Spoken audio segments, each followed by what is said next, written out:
What up, good people? Mark Holmes here, and as always, I want to say thank you all for watching, commenting, subscribing, and being part of the Joe Boo Sports Report. Without you guys, as well as you ladies, you know that this literally does not work. I'm going to try and do a recap of everything that was today for the Dallas Cowboys as best I can. You know, I'm on the road here. You know, they always tell me don't quit your day job because there's no future here on YouTube for you. Um, of course, because you've been working in your mama's basement. In fact, I'm thinking about renaming the man cave Mama's Basement. You know, Jobu Sports brought to you from live from Mama's Basement. I think that would be actually kind of cool. Regardless, it's been crazy. We spoke about this morning. I got up, to come down here in the country to do some work at 6 o'clock this morning that things were going to start heating up this week because everybody, and I mean everybody, just saw Rich Eisen's show on Roku TV. That's what I have down here, Roku TV, talking about heading on a jet to go through Dallas to Indianapolis, where he's going to be hosting, of course, the combine. But we have right now, of course, NFL teams that are doing work. We've heard that Derek Carr is going to be meeting more with teams again with the Jets, the Panthers, and let's see who else. The Jets, the Panthers, and I can't remember who else. But he's meeting with teams. We're hearing that the 49ers may be looking at quarterbacks as well, even though they're going to let go Jimmy G. We know that Marcus Mariota is now a free agent along with Carson Wentz. We heard that Derrick Henry could be had. And some really interesting news is, and I kind of like hearing this because we're hearing that Jalen Ramsey, that the Rams aren't so much worried about a number one pick as they are about getting rid of him and his contract before he starts getting ugly and trying to create a new contract. Basically, if you get Jalen Ramsey, which could be a second or third round. Now, probably it would end up being a second round for us because our second round is so late, it's almost like a third round. But you're looking at having to sign him to a new contract. He's going to want to get paid. That's the bottom line. Even though he just signed his contract, he wants to get paid. But you could get him for a second round pick. Now, I would say this much. The thing about the Cowboys is second round picks. Now, Diggs has been great. But the Cowboys have not had a lot of success typically with their second round picks. For whatever reason that it is, it's just been more of a crapshoot. Although I think part of that is the philosophy for the Cowboys. The Cowboys always do their due diligence for their first round picks. They've got first round picks better than anybody. You know, as much as we look at the Eagles and them going to the Super Bowl, it wasn't their draft class, at least not their number one picks. The Eagles have been atrocious since Lane Johnson with their number one picks. They've been doo-doo. Let's be clear here. They have stunk. On the other hand, the Cowboys pretty much, if they draft you in the first round, you're going to be a Pro Bowler. That's literally how good they have been with first round picks. But I think the Cowboys' philosophy is we know we're locking in and we're going to do really well with our first round picks, except for Taco Charlton. Okay, you're allowed one mess up. The second round picks, the Cowboys' philosophy is I'm going to get something for nothing. I'm going to get a first round talent guy who's discounted for whatever reason, be it for injury, be it for character issues, for whatever else. They've fallen out of the first round to the second round, and hence the Cowboys think we can get him and he's going to be a first round talent. We'll see about Sam Williams. I hope Sam Williams breaks the mold, that Sam Williams is going to end up being a beast, having a year in the NFL, more time to get his man body, to understand the philosophy, to get more playing time. I hope that that's going to be the case with him. And we'll see. And we're going to be facing and needing a lot of guys that we've had on the roster that are rookies to kind of step up, the Damone Clarks, the Sam Williams and things, to start making impact this year, their second year. Now, the Cowboys are saying, it's almost like we're bringing the band back together. I was having a discussion earlier today with my man Game Time. I was going to do a live stream, a point counterpoint with him, but we were so busy At the Red Brick House today, we got done late, and I'm just tired. And to set up everything to be able to live stream here, it's a good bit of work to get the mics and all that stuff. And it's just like, let's just wait till tomorrow. You see how bloodshot these eyes are. I'm tired, boss. I'm real tired. I've been up for the last 16, 17 hours or so. And so, yeah, I'm tired. We're going to take care of that tomorrow. But we're going to bring you all the stuff here tonight, and hopefully it doesn't take forever to upload so I can go to sleep. The Cowboys sound like they're trying to bring the band back together. You know, we've heard Stephen Jones, and the thing about Stephen Jones, I'll say, is he doesn't bullshit you. Pretty much when he says they're going to do something, that's what they're going to do. Jerry Jones, you can take stuff with a grain of salt. But he's basically said with the season that Leighton Vander Esch has had, that he deserves to be back, you know. But of course, they don't want to pay him a boatload of money. So look for them to try and bring him back again, like they did last year. Last year, he was only a $2.5 million hit, which means more than likely, if they're going to bring him back, that they're probably not going to be trying to get Bobby Wagner. Bobby Wagner, I still think they should have went for last year. Had they, even with the contract that the Rams had, he would have basically cost you $12 million for the first 2 years. That was really chump change. Be that as it may, they're also talking about Tyron Smith. Now, here's the thing that's interesting. And I'm not a capologist. I don't know exactly how this would work and stuff. But basically, Tyron Smith has, actually, let me pull it up in front of me here. Tyron Smith's contract. Now, here's where it's interesting. His contract for this year, his base salary is $13.6 million. His cap number, because your prorated bonus is $4 million. Okay, because that's basically where they've refinanced his, redone his contract over and over again, the signing bonuses and everything else. That's $4 million that's left over. So you put those two together, it's $17.5 million is his cap number, right? Next year is actually a voidable year where the only thing that they are on the chain for is the prorated bonus of $4 million. So, hypothetically, at the moment, he's owed $21 million for the 2 years. Now, Stephen Jones has basically said that, we want Tyron Smith back. And, this is where I've kind of said, you may want Tyron Smith back, if nothing else, but maybe an insurance policy. You don't build the roster and say, Tyron Smith's going to be my starter for the whole season. What you actually do is you look at him and say, he's now my swing tackle. And you look at it from the standpoint of, you don't know for sure how Terrence Steele is going to be. Now, my man Game Time said, that Terrence Steele said he's ahead of schedule and everything else.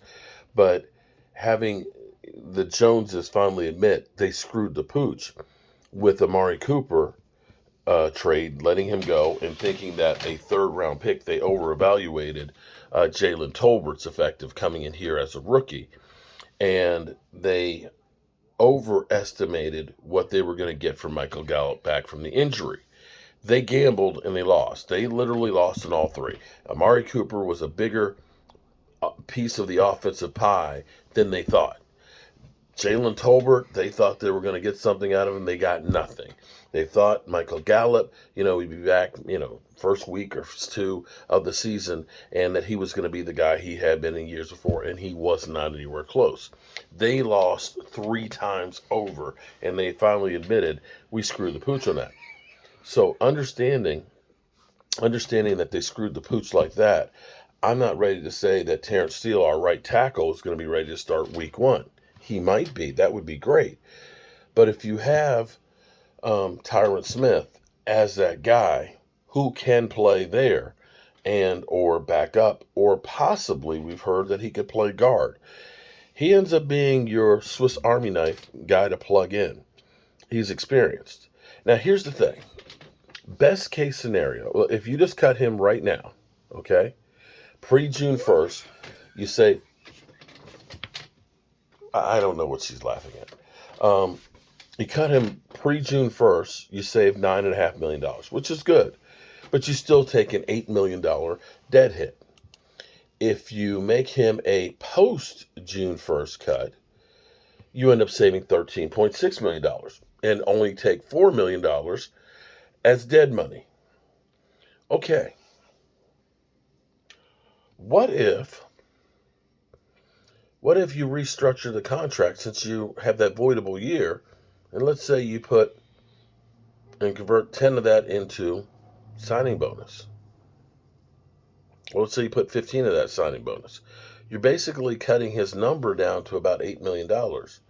Now, you're throwing that money onto next year, so you take the hit next year, but that gives you this year at a cheaper price. You've got some cap relief where you can use to pay somebody else, and you have an insurance policy of a guy who knows your system and, when healthy, can play extremely well. And maybe putting him on the right side or even at guard, that maybe he'll take less abuse than he does at left tackle. Because you can't get rid of everybody. Can't get rid of everybody. So it sounds like they are on board with bringing back Leighton, Vander, Esch, Tyron Smith. Now, when we start getting to running backs, all of a sudden, there's a lot of running backs that are being cut. The big names, the Leonard Fournettes. You're hearing Derrick Henry. You can get Derrick Henry. We know Barkley turned down $12 million from the Giants. But now you got Miles Sanders that's out there, among other guys. You're realizing teams are not spending buku money on running backs.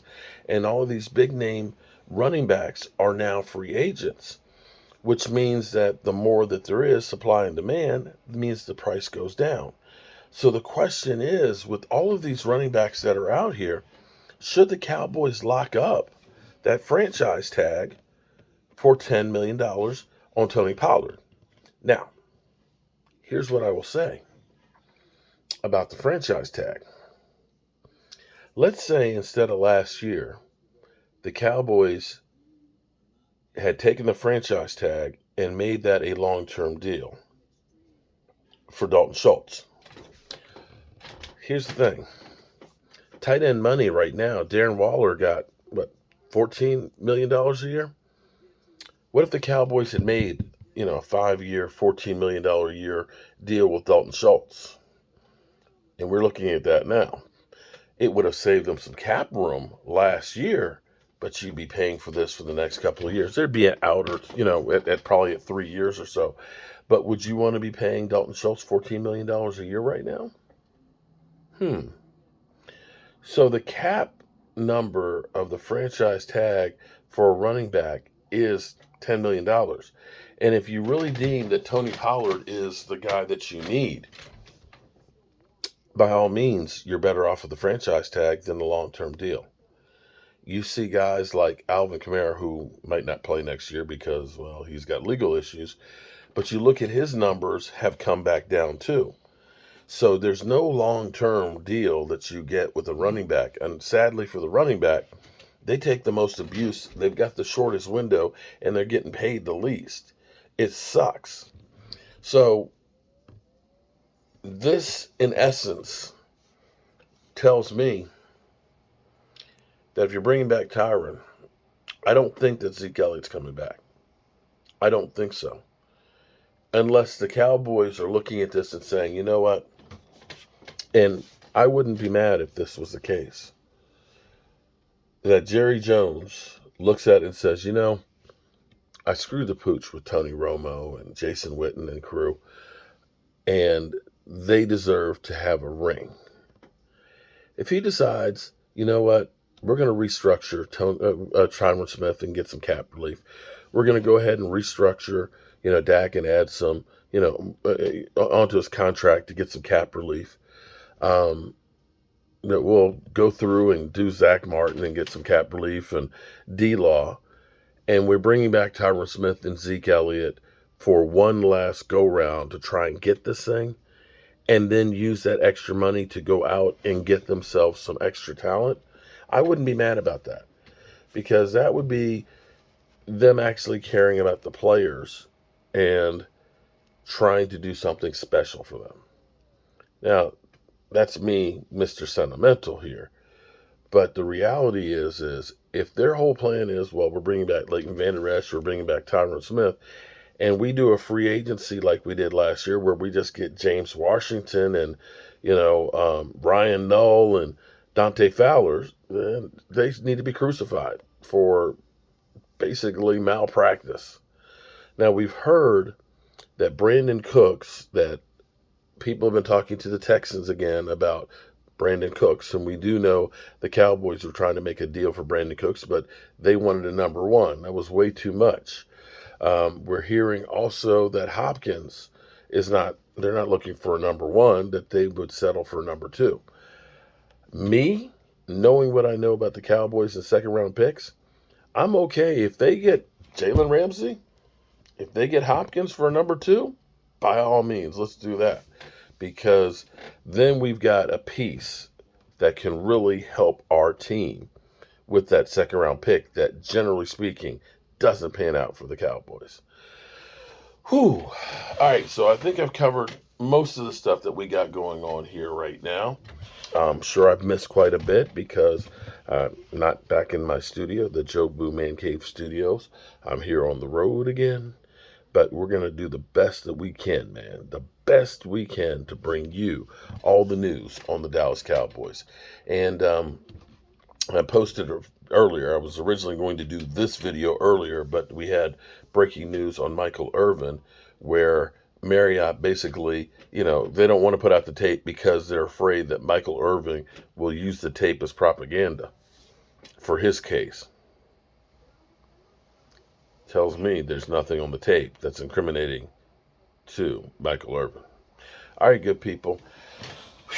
You know how we always end these. I don't have a fire going. The light over there looks like it could be a fire, but it's not. Remember to tell the people you love them, because you might not get the chance again. And love you guys. God willing, I'll see you tomorrow.